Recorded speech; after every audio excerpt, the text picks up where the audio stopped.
Sarah Martinez had learned long ago to keep her head down and blend into the background. At 28 years old, she carried herself with the quiet confidence of someone who had seen more than most people twice her age, but she never let it show. Her dark hair was pulled back in a simple ponytail, and she wore the same casual civilian clothes as everyone else in the contractor mess hall at the remote military base in Afghanistan. The base buzzed with activity as hundreds of contractors, military personnel, and support staff moved through their daily routines. Sarah worked as a communications specialist, according to her official paperwork, though the reality of her job was far more complex. She had been deployed here for 3 months, maintaining her cover while conducting classified operations that would remain buried in government files for decades to come. The mess hall during lunch hour was a melting pot of personalities and egos. Construction workers, IT specialists, logistics coordinators, and security contractors all gathered to grab their meals and decompress from the harsh realities of working in a war zone. Sarah preferred to eat alone, usually finding a corner table where she could observe her surroundings while staying invisible to the various cliques that had formed among the civilian workforce. On this particular Tuesday, the temperature outside had reached 115 degrees, and the air conditioning in the mess hall provided a welcome relief. Sarah had just collected her lunch tray when she noticed the tension in the room had shifted. A group of 6 contractors, all men in their 30s and 40s, had been drinking beer despite the early hour. Their voices had grown louder over the past 20 minutes, and their conversation had taken on an increasingly aggressive tone. These men worked for different security companies, but had bonded over their shared belief that they were the toughest people on the base. Most of them were former military, though their service had been brief and unremarkable. They spent their evenings bragging about hypothetical fights they would win and criticizing everyone around them who they perceived as weak or undeserving of respect. Sarah recognized the type immediately. She had encountered similar groups throughout her career, men who used intimidation and aggression to mask their own insecurities. They were particularly hostile toward women whom they viewed as inferior and out of place in what they considered their domain. Sarah had hoped to finish her meal and leave before attracting their attention, but fate had other plans. As she walked toward an empty table in the corner, her path took her past their group. One of them, a thick-set man with a shaved head and multiple tattoos covering his arms, deliberately stuck out his foot. Sarah saw it coming and easily stepped around it, but the action had served its purpose. She was now on their radar. "Hey there, sweetheart," the man called out, causing his friends to snicker. "You new around here? I don't think I've seen you before." Sarah continued walking without acknowledging him, which only seemed to fuel his determination to get a reaction. The group's attention was now fully focused on her, and she could feel the energy in the room beginning to shift.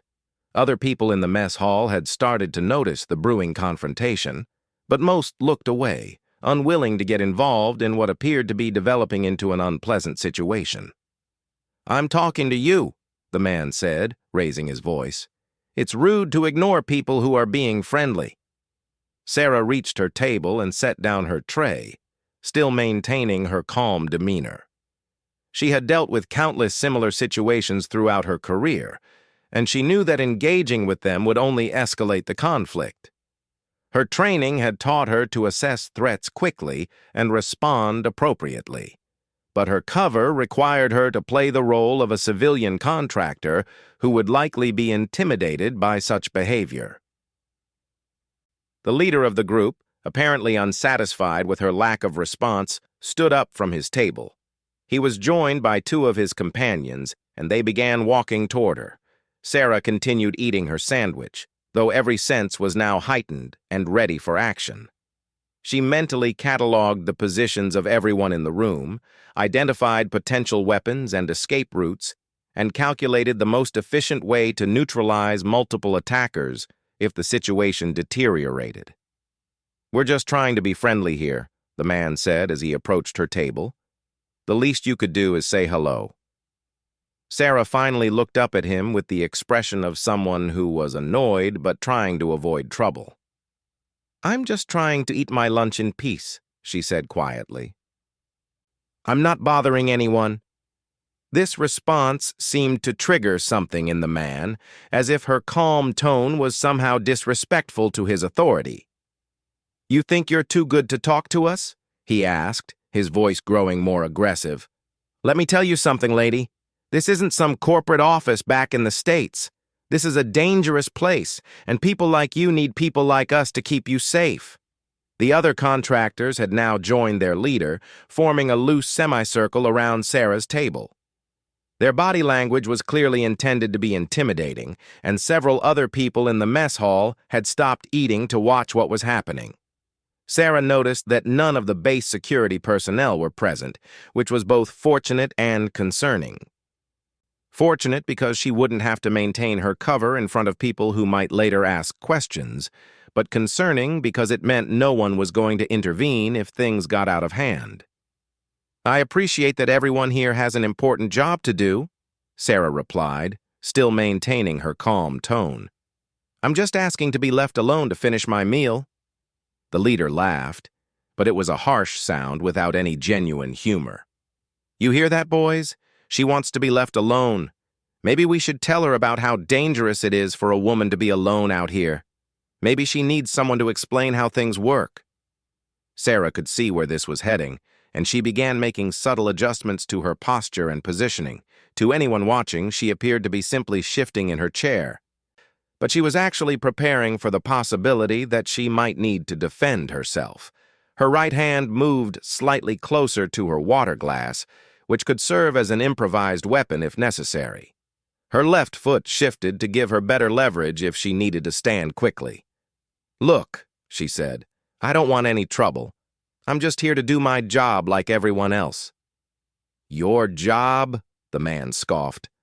"What job is that exactly? Sitting at a computer all day, filing paperwork?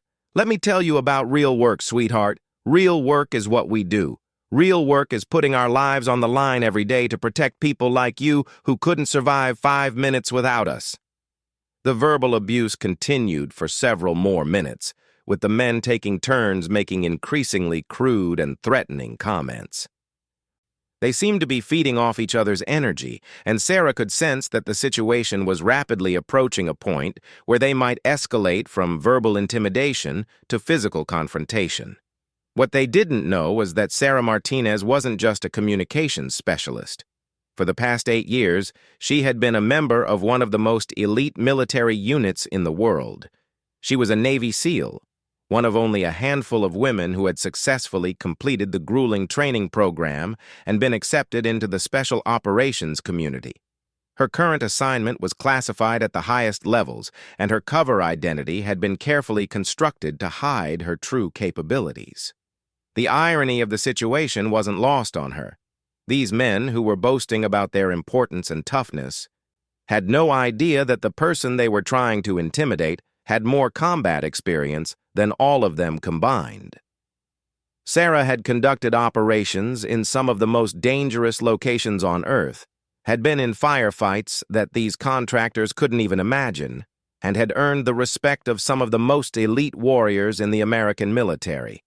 But maintaining her cover was paramount to the success of her mission, and revealing her true identity wasn't an option unless absolutely necessary. She continued to play the role of a civilian contractor who was becoming increasingly uncomfortable with the attention she was receiving. "Please just leave me alone," she said, allowing a slight tremor to enter her voice as if she was becoming frightened. "I haven't done anything to you." This apparent sign of fear only encouraged the men further. The leader leaned down and placed both hands on her table, bringing his face closer to hers in what was clearly meant to be an intimidating gesture. "Here's what's going to happen," he said in a low voice that was intended to sound menacing. "You're going to come have a drink with us and show us a little respect.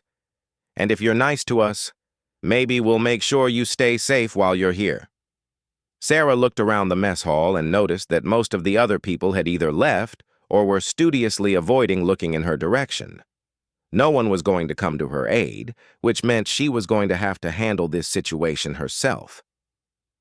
She took a deep breath and made a decision that would change everything. Sarah slowly stood up from her chair, and for a moment, the contractors seemed pleased that their intimidation tactics were working. They expected her to meekly follow them to their table, where they would continue their harassment while feeling superior about their ability to dominate someone they perceived as weaker. What happened next caught them completely off guard. Instead of moving toward their table, Sarah stepped back slightly and assumed a relaxed but balanced stance.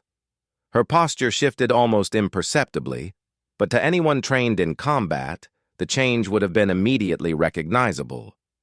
She was no longer playing the role of an intimidated civilian. "I'm going to give you one chance to walk away," she said, her voice no longer carrying any trace of fear or uncertainty. "Go back to your table, finish your drinks, and pretend this never happened." The leader of the group blinked in confusion. This wasn't the response he had expected from someone who had seemed so frightened just moments before. The transformation in her demeanor was so complete that it took him a few seconds to process what was happening. "Excuse me?" he said, trying to regain his sense of control over the situation. "I don't think you understand who you're talking to, lady."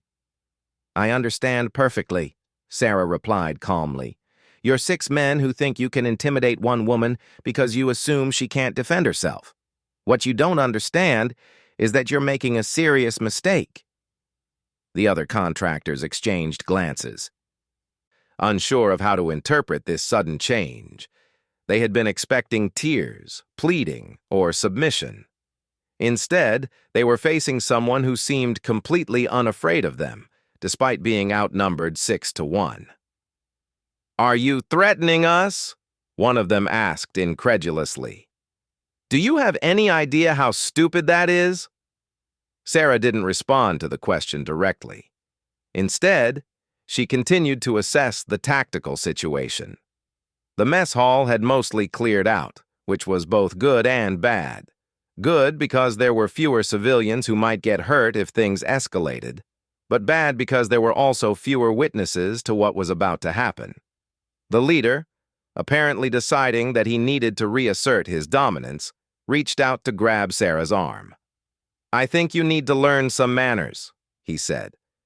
What happened in the next few seconds would be discussed in hushed tones around the base for months to come, though most people would never learn the full truth about what they had witnessed. Sarah's response was so fast and precise that most observers couldn't follow the sequence of movements. As the man's hand approached her arm, she stepped slightly to the side while simultaneously grabbing his wrist with both hands. Using his forward momentum against him, she executed a perfect arm drag that sent him stumbling past her.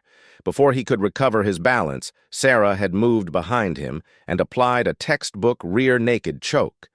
The entire sequence took less than 3 seconds, and suddenly the man who had been trying to intimidate her was unconscious on the floor. The remaining 5 contractors stood frozen in shock. None of them had seen anything like what had just happened. The speed and precision of Sarah's movements were unlike anything they had encountered in their limited military experience or their work as security contractors. "What the hell?" one of them shouted, finally breaking out of his paralysis. "What did you do to him?" "He's fine," Sarah said matter-of-factly. "He'll wake up in about 30 seconds with a headache and a damaged ego. The question is whether the rest of you are smart enough to learn from his mistake." The unconscious contractor began to stir, groaning as consciousness returned. His friends helped him sit up, and he looked around in confusion, clearly trying to piece together what had happened to him. "You're some kind of fighter," another contractor said, stating the obvious. "Who trained you?" Sarah didn't answer the question. Instead, she maintained her ready stance while keeping her attention focused on all of them simultaneously. Her years of training had taught her never to focus on just one potential threat when facing multiple opponents. The contractor who had been choked was now fully conscious and getting to his feet with help from his friends. His face was red with embarrassment, as much as from the lack of oxygen he had experienced. Being subdued so easily by someone he had been trying to intimidate was a humiliation that his ego couldn't easily process. "You got lucky," he said, though his voice lacked the confidence it had carried earlier. "That won't happen again." "You're right," Sarah agreed. "It won't happen again because you're going to walk away right now and leave me alone."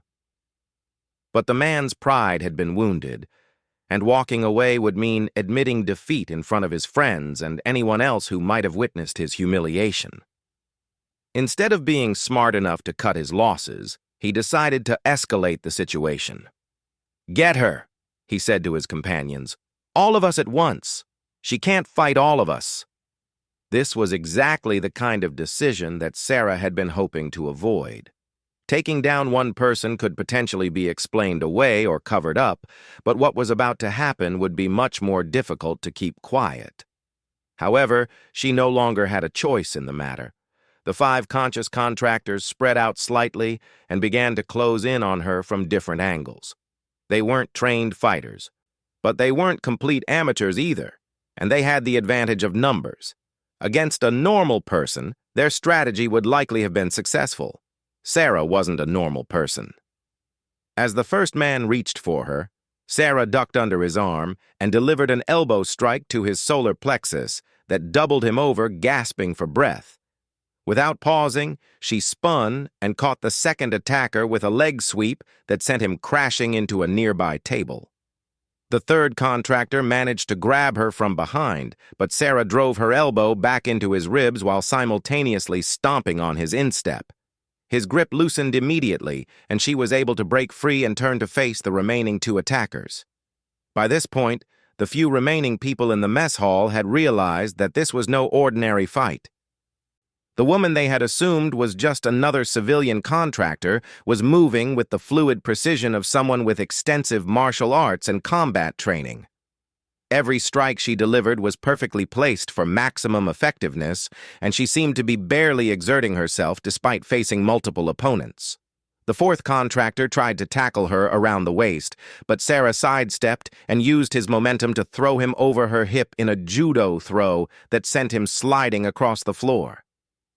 The 5th man hesitated, suddenly realizing that he was the only one left standing and that his 4 friends were all either unconscious or writhing in pain on the ground.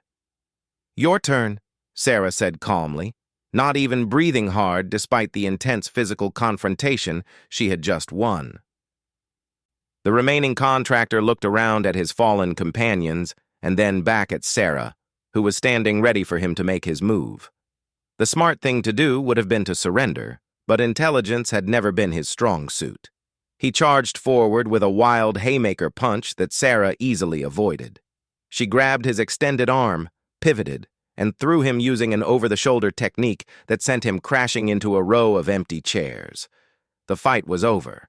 6 men who had thought they could intimidate and possibly assault a lone woman were now lying groaning on the floor of the mess hall, thoroughly defeated by someone who had barely worked up a sweat in the process. Sarah looked around to make sure there were no additional threats, then calmly walked back to her table and sat down to finish her lunch. Her sandwich had gotten cold, but she ate it anyway while keeping one eye on the defeated contractors, who were slowly helping each other to their feet. "This didn't happen," she said quietly, but her voice carried clearly across the mess hall. "You fell down some stairs, all of you, at the same time.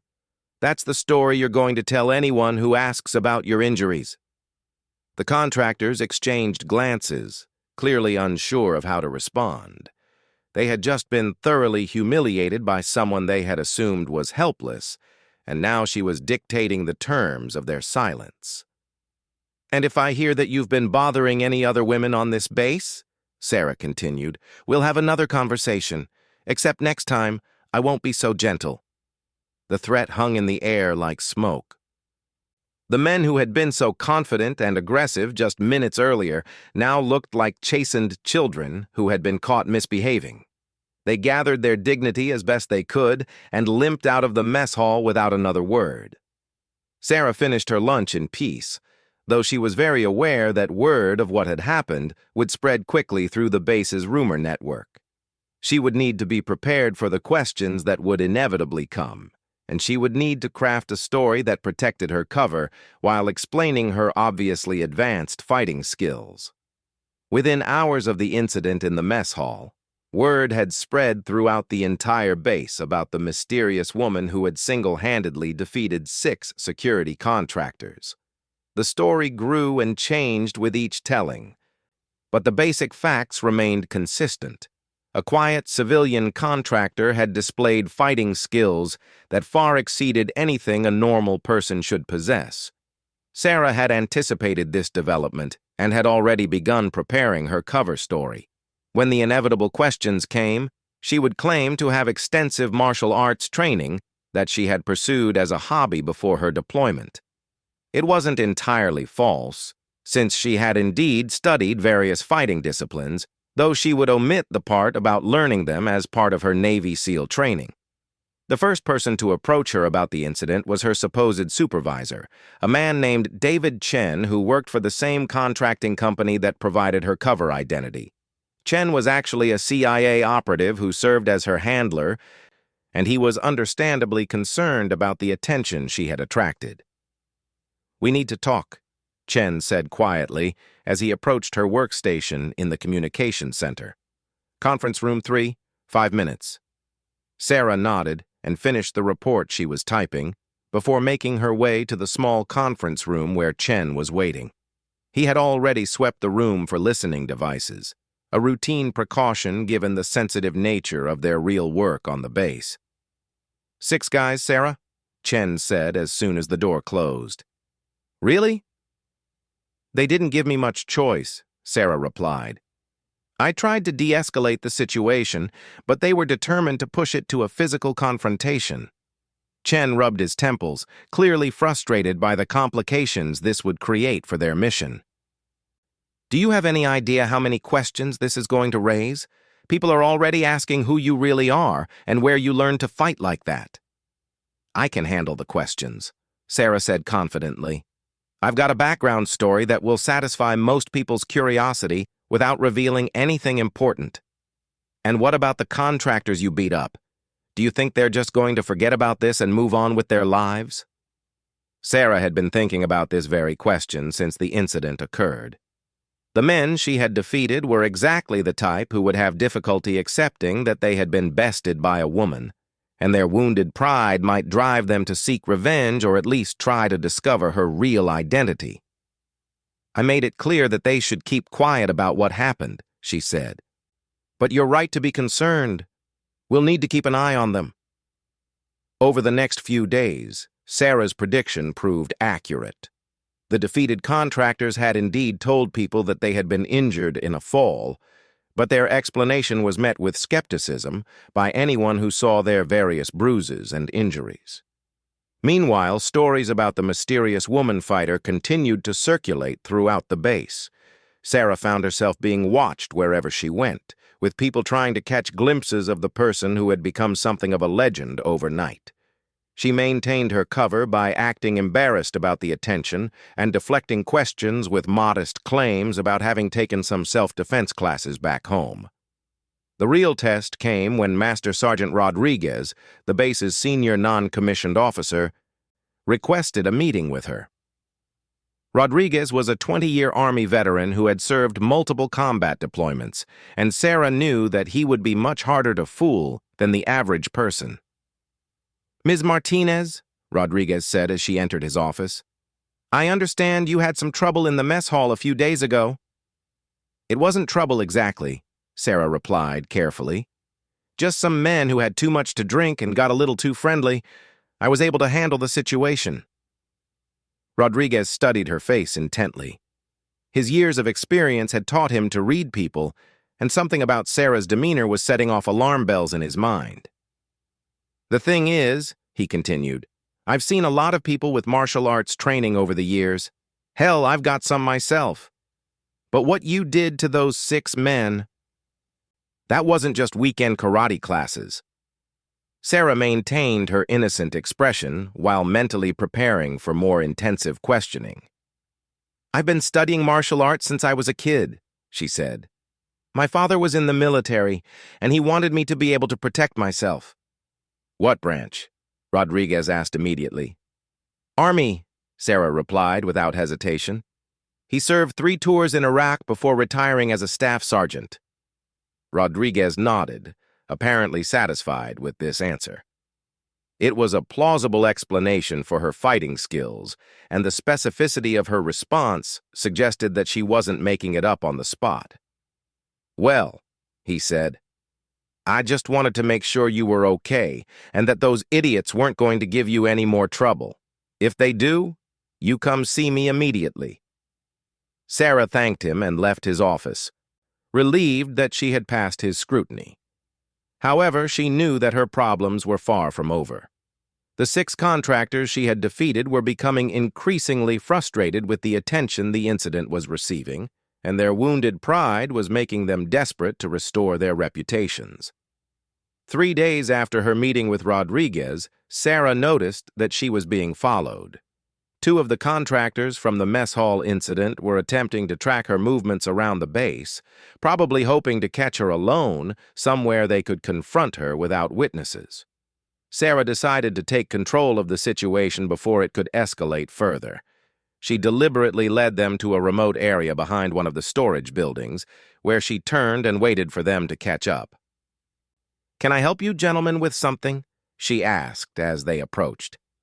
The 2 men looked surprised to discover that she had been aware of their surveillance. They had thought they were being stealthy, but Sarah's training had made her hyper-aware of anyone following her. "We want to know who you really are," one of them said. "Nobody fights like that without serious training, and we want to know what you're hiding." Sarah sighed inwardly. She had hoped that the men would eventually lose interest and move on, but their persistence was forcing her to consider more permanent solutions to the problem. "I'm exactly who I appear to be," she said. "A communication specialist with some martial arts training. Nothing more, nothing less." "That's garbage and you know it," the second man said aggressively. "We've been asking around, and nobody knows anything about your background before you showed up here. Your whole identity is fake." This was a more serious problem than Sarah had anticipated. If these men continued their investigation, they might eventually uncover information that could compromise not just her cover, but her entire mission. "You're paranoid," she said dismissively. "Just because you got beaten up doesn't mean there's some grand conspiracy. Sometimes people just aren't who you expect them to be." But even as she spoke, Sarah was making calculations about how to handle the situation if these men proved to be a continuing threat to her cover. She had options available to her, but all of them would create new complications that she preferred to avoid. The confrontation was interrupted by the arrival of Master Sergeant Rodriguez, who had apparently been looking for the 2 contractors. "Johnson, Stevens," he called out as he rounded the corner. "There you are. I need to talk to both of you about your incident reports from last week." The 2 men exchanged nervous glances. They had submitted false reports about their injuries, claiming they had fallen downstairs, and they were probably worried that Rodriguez had discovered their deception. "We'll finish this conversation later," Johnson muttered to Sarah before following Rodriguez back toward the main part of the base. Sarah watched them go, realizing that her situation was becoming more complex by the day. The attention from the mess hall incident was attracting exactly the kind of scrutiny that could endanger her mission, and she was running out of options for deflecting it. That evening, Sarah met with Chen again to discuss the deteriorating situation. They both agreed that her cover was becoming increasingly difficult to maintain, and they began developing contingency plans for extracting her from the base if necessary. "The mission is too important to risk," Chen said. "If we have to pull you out and bring in someone else, we'll do it." "Give me a few more days," Sarah requested. "I think I can still salvage this situation without compromising the operation." Chen was skeptical, but he agreed to give her more time. However, he also began making preparations for an emergency extraction, just in case Sarah's confidence proved to be misplaced. The next morning, Sarah was surprised to receive a visit from Colonel Harrison, the base commander. Harrison was a career officer who rarely interacted directly with civilian contractors, and his presence in her work area immediately attracted attention from everyone nearby. "Ms. Martinez," Harrison said formally, "I wonder if I could have a word with you in private." Sarah followed the colonel to his office, wondering what new complications were about to emerge. Harrison's expression was unreadable, but she could sense that this conversation was going to be significant. "Close the door," Harrison said once they were inside his office. Sarah complied and took the seat he indicated, while Harrison settled behind his desk and studied her face intently. "I've been hearing some interesting stories about you," he began. "Stories about a civilian contractor with some rather impressive fighting skills." "People tend to exaggerate, sir," Sarah replied carefully. Harrison smiled slightly. "In my experience, the most dangerous people are often those who try hardest to appear harmless. Tell me, Ms. Martinez, what do you think of the security situation here on the base?" The question seemed to come out of nowhere, and Sarah wasn't sure how to respond without revealing more than she should. "I think the military does an excellent job of maintaining security," she said diplomatically. "What about the contractors?" Harrison pressed. "Do you think they're all as professional as they should be?" Sarah realized that this conversation was heading in a direction she hadn't anticipated. Harrison seemed to be fishing for information, but she couldn't determine what he was really after. "Most people here are just trying to do their jobs," she said. "But there are always a few who cause problems." Harrison nodded thoughtfully. "The reason I ask is that I've been looking into the backgrounds of some of our security contractors, and I've discovered some interesting discrepancies in their employment records. It seems that several of them have been less than honest about their qualifications and experience." This was news to Sarah, and she wondered where Harrison was going with this revelation. "I don't know anything about that, sir," she said honestly. "Of course not," Harrison agreed. "But I do know that someone with genuine training was able to defend herself when these unqualified contractors stepped out of line. Someone who demonstrated the kind of skills that can only be acquired through extensive professional instruction."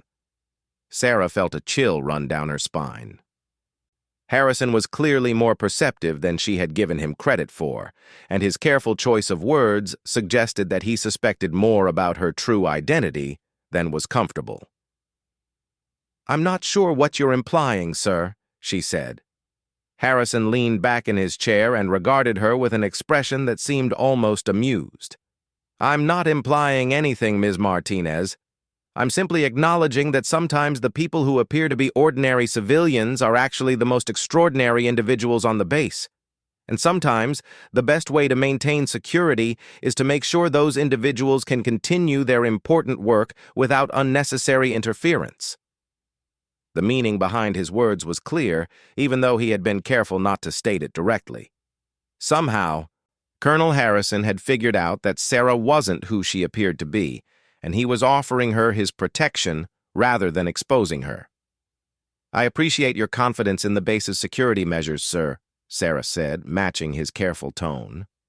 "Excellent," Harrison said, standing to indicate that the meeting was over. "I'm glad we understand each other. And Ms. Martinez, if you have any further problems with unqualified contractors, please don't hesitate to bring them to my attention." Sarah left Harrison's office with a sense of relief that she hadn't felt in days. Having the base commander's tacit protection would make her job much easier, and it would also serve as a powerful deterrent to anyone who might be tempted to continue investigating her background. True to Harrison's implicit promise, the harassment from the defeated contractors stopped immediately. Word somehow reached them that their continued interest in Sarah's identity would not be tolerated, and they suddenly found themselves with more pressing concerns to occupy their time. Sarah was able to return her focus to her real mission, conducting the classified operations that had brought her to the base in the first place. The incident in the mess hall became just another story that people told about the strange and unpredictable nature of life in a war zone. Years later, after Sarah had completed her deployment and moved on to other assignments, she would sometimes think about that day when she had been forced to reveal just a glimpse of her true capabilities. It had been a reminder that even the most carefully constructed cover could be compromised by unexpected circumstances, and that the line between protecting a mission and protecting oneself was sometimes impossibly thin. The contractors who had tried to intimidate her never learned her real identity, but they carried the memory of their defeat for the rest of their lives. It served as a humbling reminder that in a world full of dangerous people, the most dangerous ones often looked exactly like everyone else.